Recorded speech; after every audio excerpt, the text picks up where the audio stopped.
Genesis 1-4:16. The biblical story of the creation of the universe and the fall of man. This is from the Authorized Version of 1611, also known as the King James Version, because it was commissioned by King James I of England, who lived 1566 to 1625, and reigned from 1603 until his death.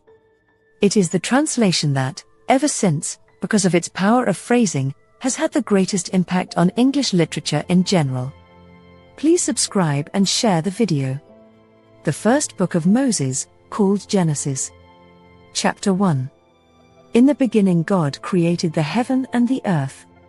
And the earth was without form, and void, and darkness was upon the face of the deep. And the Spirit of God moved upon the face of the waters. And God said, "Let there be light," and there was light. And God saw the light, that it was good, and God divided the light from the darkness. And God called the light day, and the darkness he called night. And the evening and the morning were the first day. And God said, "Let there be a firmament in the midst of the waters, and let it divide the waters from the waters." And God made the firmament, and divided the waters which were under the firmament from the waters which were above the firmament, and it was so. And God called the firmament heaven. And the evening and the morning were the second day.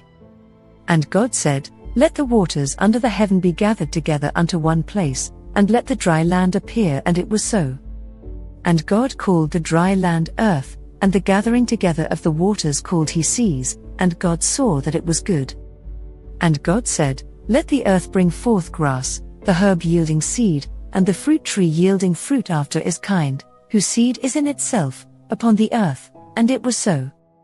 And the earth brought forth grass, and herb yielding seed after his kind, and the tree yielding fruit, whose seed was in itself, after his kind, and God saw that it was good. And the evening and the morning were the third day. And God said, "Let there be lights in the firmament of the heaven to divide the day from the night, and let them be for signs, and for seasons, and for days, and years. And let them be for lights in the firmament of the heaven to give light upon the earth," and it was so. And God made two great lights, the greater light to rule the day, and the lesser light to rule the night. He made the stars also. And God set them in the firmament of the heaven to give light upon the earth, and to rule over the day and over the night, and to divide the light from the darkness, and God saw that it was good. And the evening and the morning were the fourth day. And God said, "Let the waters bring forth abundantly the moving creature that hath life, and fowl that may fly above the earth in the open firmament of heaven." And God created great whales, and every living creature that moveth, which the waters brought forth abundantly, after their kind, and every winged fowl after his kind, and God saw that it was good. And God blessed them, saying, "Be fruitful, and multiply, and fill the waters in the seas, and let fowl multiply in the earth." And the evening and the morning were the fifth day. And God said, "Let the earth bring forth the living creature after his kind, cattle, and creeping thing, and beast of the earth after his kind," and it was so. And God made the beast of the earth after his kind, and cattle after their kind, and everything that creepeth upon the earth after his kind, and God saw that it was good. And God said, "Let us make man in our image, after our likeness, and let them have dominion over the fish of the sea, and over the fowl of the air, and over the cattle, and over all the earth, and over every creeping thing that creepeth upon the earth." So God created man in his own image, in the image of God created he him, male and female created he them. And God blessed them, and God said unto them, "Be fruitful, and multiply, and replenish the earth, and subdue it, and have dominion over the fish of the sea, and over the fowl of the air, and over every living thing that moveth upon the earth." And God said, "Behold, I have given you every herb bearing seed, which is the upon the face of all the earth, and every tree, in which is the fruit of a tree yielding seed to you it shall be for meat. And to every beast of the earth, and to every fowl of the air, and to every thing that creepeth upon the earth, wherein there is life, I have given every green herb for meat," and it was so. And God saw everything that he had made, and, behold, it was very good. And the evening and the morning were the sixth day. Please subscribe and share the video. Chapter 2. Thus the heavens and the earth were finished, and all the host of them. And on the seventh day God ended his work which he had made, and he rested on the seventh day from all his work which he had made. And God blessed the seventh day, and sanctified it, because that in it he had rested from all his work which God created and made. And these are the generations of the heavens and of the earth when they were created, in the day that the Lord God made the earth and the heavens. And every plant of the field before it was in the earth, and every herb of the field before it grew, for the Lord God had not caused it to rain upon the earth, and there was not a man to till the ground. But there went up a mist from the earth, and watered the whole face of the ground. And the Lord God formed man of the dust of the ground, and breathed into his nostrils the breath of life, and man became a living soul. And the Lord God planted a garden eastward in Eden, and there he put the man whom he had formed. And out of the ground made the Lord God to grow every tree that is pleasant to the sight, and good for food, the tree of life also in the midst of the garden, and the tree of knowledge of good and evil. And a river went out of Eden to water the garden, and from thence it was parted, and became into 4 heads. The name of the first is Pison, that is which compasseth the whole land of Havilah, where there is gold, and the gold of that land is good, there is bdellium and the onyx stone. And the name of the second river is Gihon, the same is it that compasseth the whole land of Ethiopia. And the name of the third river is Kedekel, that is it which goeth toward the east of Assyria. And the fourth river is Euphrates. And the Lord God took the man, and put him into the garden of Eden to dress it and to keep it. And the Lord God commanded the man, saying, Of every tree of the garden thou mayest freely eat. But of the tree of the knowledge of good and evil, thou shalt not eat of it, for in the day that thou eatest thereof thou shalt surely die. And the Lord God said, It is not good that the man should be alone, I will make him a helpmeet for him. And out of the ground the Lord God formed every beast of the field, and every fowl of the air, and brought them unto Adam to see what he would call them, and whatsoever Adam called every living creature, that was the name thereof. And Adam gave names to all cattle, and to the fowl of the air, and to every beast of the field, but for Adam there was not found a helpmeet for him. And the Lord God caused a deep sleep to fall upon Adam, and he slept, and he took one of his ribs, and closed up the flesh instead thereof. And the rib, which the Lord God had taken from man, made he a woman, and brought her unto the man. And Adam said, This is now bone of my bones, and flesh of my flesh, she shall be called woman, because she was taken out of man. Therefore shall a man leave his father and his mother, and shall cleave unto his wife, and they shall be one flesh. And they were both naked, the man and his wife, and were not ashamed. Please subscribe and share the video. Chapter 3. Now the serpent was more subtle than any beast of the field which the Lord God had made. And he said unto the woman, Yea, hath God said, Ye shall not eat of every tree of the garden? And the woman said unto the serpent, We may eat of the fruit of the trees of the garden, but of the fruit of the tree which is in the midst of the garden, God hath said, Ye shall not eat of it, neither shall ye touch it, lest ye die. And the serpent said unto the woman, Ye shall not surely die, for God doth know that in the day ye eat thereof, then your eyes shall be opened, and ye shall be as gods, knowing good and evil. And when the woman saw that the tree was good for food, and that it was pleasant to the eyes, and a tree to be desired to make one wise, she took of the fruit thereof, and did eat, and gave also unto her husband with her, and he did eat.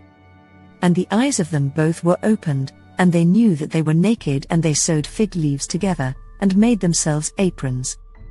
And they heard the voice of the Lord God walking in the garden in the cool of the day, and Adam and his wife hid themselves from the presence of the Lord God amongst the trees of the garden. And the Lord God called unto Adam, and said unto him, Where art thou? And he said, I heard thy voice in the garden, and I was afraid, because I was naked, and I hid myself. And he said, Who told thee that thou wast naked? Hast thou eaten of the tree, whereof I commanded thee that thou shouldest not eat? And the man said, The woman whom thou gavest to be with me, she gave me of the tree, and I did eat. And the Lord God said unto the woman, What is this that thou hast done? And the woman said, The serpent beguiled me, and I did eat. And the Lord God said unto the serpent, Because thou hast done this, thou art cursed above all cattle, and above every beast of the field. Upon thy belly shalt thou go, and dust shalt thou eat all the days of thy life. And I will put enmity between thee and the woman, and between thy seed and her seed. It shall bruise thy head, and thou shalt bruise his heel. Unto the woman he said, I will greatly multiply thy sorrow and thy conception. In sorrow thou shalt bring forth children, and thy desire shall be to thy husband, and he shall rule over thee. And unto Adam he said, Because thou hast hearkened unto the voice of thy wife, and hast eaten of the tree, of which I commanded thee, saying, Thou shalt not eat of it, cursed is the ground for thy sake. In sorrow shalt thou eat of it all the days of thy life. Thorns also and thistles shall it bring forth to thee, and thou shalt eat the herb of the field. In the sweat of thy face shalt thou eat bread, till thou return unto the ground, for out of it was thou taken, for dust thou art, and to dust shalt thou return. And Adam called his wife's name Eve, because she was the mother of all living. Unto Adam also and to his wife did the Lord God make coats of skins, and clothed them. And the Lord God said, Behold, the man is become as one of us, to know good and evil. And now, lest he put forth his hand, and take also of the tree of life, and eat, and live forever. Therefore the Lord God sent him forth from the Garden of Eden to till the ground from whence he was taken. So he drove out the man, and he placed at the east of the Garden of Eden cherubim, and a flaming sword which turned every way, to keep the way of the tree of life. Please subscribe and share the video. Chapter 4. And Adam knew Eve his wife, and she conceived, and bare Cain, and said, I have gotten a man from the Lord. And she again bare his brother Abel. And Abel was a keeper of sheep, but Cain was a tiller of the ground. And in process of time it came to pass, that Cain brought of the fruit of the ground an offering unto the Lord. And Abel, he also brought of the firstlings of his flock and of the fat thereof. And the Lord had respect unto Abel and to his offering. But unto Cain and to his offering he had not respect. And Cain was very wroth, and his countenance fell. And the Lord said unto Cain, Why art thou wroth? And why is thy countenance fallen? If thou doest well, shalt thou not be accepted? And if thou doest not well, sin lieth at the door, and unto thee shall be his desire, and thou shalt rule over him. And Cain talked with Abel his brother, and it came to pass, when they were in the field, that Cain rose up against Abel his brother, and slew him. And the Lord said unto Cain, Where is Abel thy brother? And he said, I know not, am I my brother's keeper? And he said, What hast thou done? The voice of thy brother's blood crieth unto me from the ground. And now art thou cursed from the earth, which hath opened her mouth to receive thy brother's blood from thy hand. When thou tillest the ground, it shall not henceforth yield unto thee her strength. A fugitive and a vagabond shalt thou be in the earth. And Cain said unto the Lord, My punishment is greater than I can bear. Behold, thou hast driven me out this day from the face of the earth, and from thy face shall I be hid, and I shall be a fugitive and a vagabond on the earth. And it shall come to pass, that every one that findeth me shall slay me. And the Lord said unto him, Therefore whosoever slayeth Cain, vengeance shall be taken on him sevenfold. And the Lord set a mark upon Cain, lest any finding him should kill him. And Cain went out from the presence of the Lord, and dwelt in the land of Nod, on the east of Eden. And Adam knew his wife again, and she bare a son, and called his name Seth, for God, said she, hath appointed me another seed instead of Abel, whom Cain slew. And to Seth to him also there was born a son, and he called his name Enos. Then began men to call upon the name of the Lord. Please subscribe and share the video. If you enjoyed watching, please subscribe to this channel and share the video, if you have not. Subscription is free and does not cost money. Have you subscribed now? Okay, I will wait for you to subscribe now. Thank you. Do not forget to like the video, share the video, comment down below, watch recommended or suggested videos on your screen, click or tap notification bell so that you would be notified each time we upload new videos. Please subscribe to this channel and share the video, if you have not. We say a big thank you for watching and see you in our next video.